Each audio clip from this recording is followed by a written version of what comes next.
Questioning Everything with Adam W. And is DNA conscious? That's another big question that nobody asks because it's a dumb question. But I ask it because, DNA has got this real squirrely fucking way of making things that are conscious. Yeah. It really does, right? Yeah. And if it's not conscious, then is it like the sperm of consciousness? Really? Because what does it make? It makes things that, at the very least, are self-aware in the form of sense awareness. DNA produces self-aware creatures, whether or not it's the most remedial form, which is a plant, which plants are like, to say a plant is self-aware is a huge stretch of self-awareness when you really start getting into the hammering it out. But, it'll respond to stuff. And if you put two plants beside each other and you stress one out, the one beside it can respond as well. Not because it's conscious or anything, but because of the fucking chemical reactions. But, up from there, DNA starts producing things that have senses and things that have feedback loops that ultimately create self-awareness. Right. So is DNA itself self-aware? What the actual fuck? I don't know. I think because I know very little about chemistry and biology, but maybe it would be easier to think about it closer to something like the game of life, like the little like if you let that thing run forever, could you call that thing conscious and aware?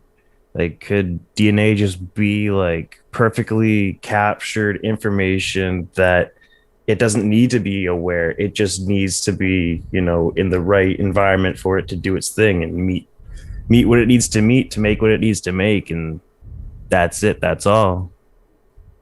Like it's just more mechanical and just autopilot.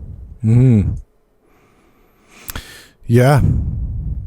No, the game of life, just in case anybody's not familiar, we're not talking about the Hasbro or whatever the hell.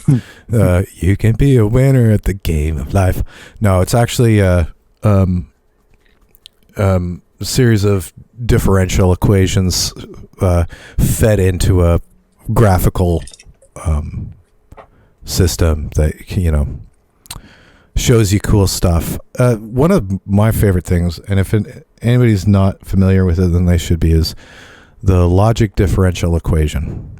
And the logic differential equation is the dummy's best way of looking at this type of shit, where you can take any number and double it, right? But there's a couple rules. So if you want to start taking a number, take a single digit, and then you're stuck on the single digit the whole time, right?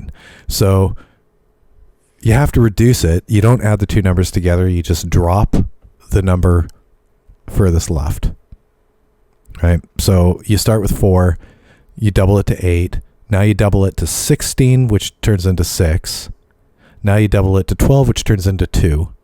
Now you double it to 4. Now you double it to 8. Now you double it to 16, which turns into 6, So if you do this, then obviously once you get to the 4, it starts to cycle. It goes from 4 to 8 to 16 to 12 back to 4.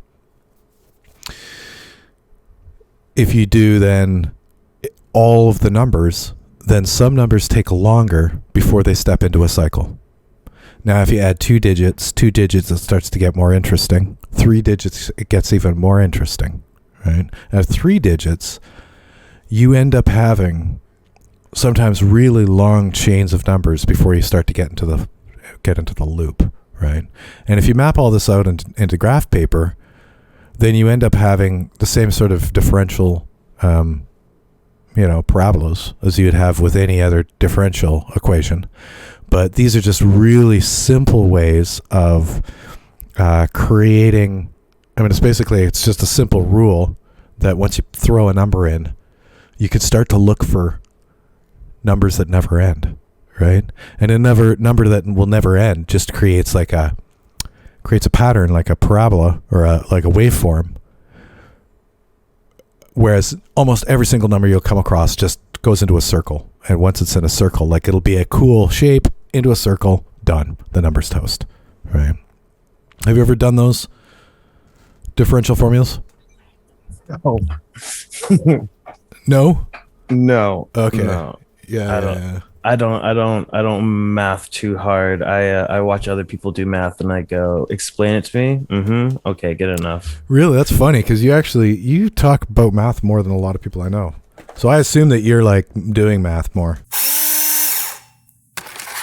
Everybody should head on over to Patreon and the Questioning Everything Patreon page, where they can show their support by becoming a champion for only $5 per